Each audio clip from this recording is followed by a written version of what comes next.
Hi everyone, my name's Natalie. Today I wanted to do the announcement video for Invisible Cities for June. So I will leave, as usual, all of the information about the project in the description below in case you are new to it and are interested in joining us. We always announce the countries that we will be focusing on in a month, 2 months in advance, and so today I wanted to announce the two countries we'll be focusing on in June, which are the Bahamas and Pakistan.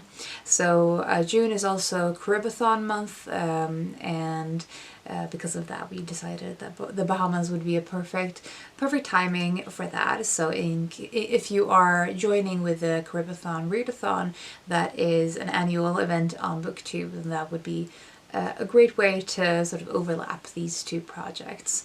So as usual, I will share with you some ideas of books that I have for these two countries, and I would love to know what you are planning to read or watch or cook or other things that you could do related to these two countries for the project.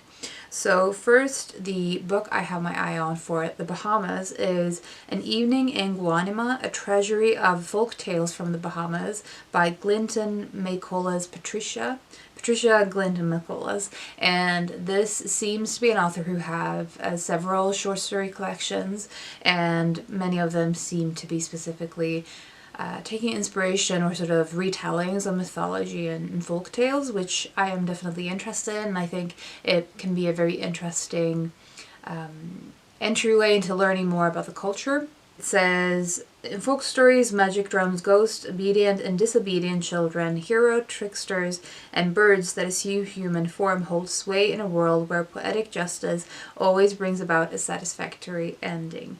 This is the patrimony of childhood and the stuff of an evening in Guanima. And like I said, I think this author has several short story collections. This was one of the ones that stood out to me in terms of this seemed most appealing to me personally. So that is for the Bahamas.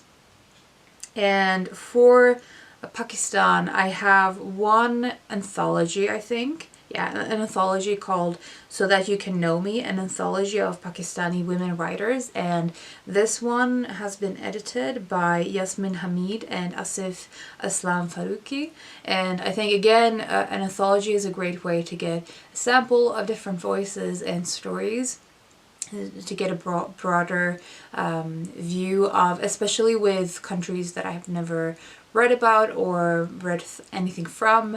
I think this could be a great way to discover and to get a broader sense of the culture and history.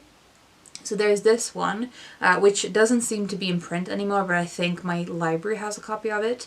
And then the other one is a New York Review of Books edition. It's called Basti by Intisar Hussain, and this one says, Basti is a beautifully written reckoning with the tragic history of Pakistan. Basti means settlement, a common place, and Intisar Hussain's extraordinary novel begins with a mythic, even mystic vision of harmony between old and young, man and woman, Muslim and Hindu. Then Zakir, the hero, wakes to the modern world. Crowds gather, slogans echo, cities burn, whether hunkered down with family or furtively meeting to exchange news with friends in cafes. Zakir is alone in a country lost to the politics of loneliness. And many of you probably already know that I really like reading about loneliness as a theme and being alone and all those things related in nonfiction in particular, but I think this sounded really interesting, even though I feel like the synopsis of this is kind of vague, but I always am interested in New York Review of Books editions. They always have really interesting titles that they publish, so this was also one that I am keen to get my hands on. So those are the books that I am potentially looking at for now for the Bahamas and for Pakistan in June for Invisible Cities. Again, like I said, I would love to know if you have already made any plans for these two countries, anything you are thinking of watching, reading, cooking, whatever, listening to music. I would love to know about that, and if you have any particular recommendations for me of things you have enjoyed in the past from these two countries, I would love to hear about that as well. I hope you're doing well and you're taking care of yourselves, and I will talk to you soon. Bye!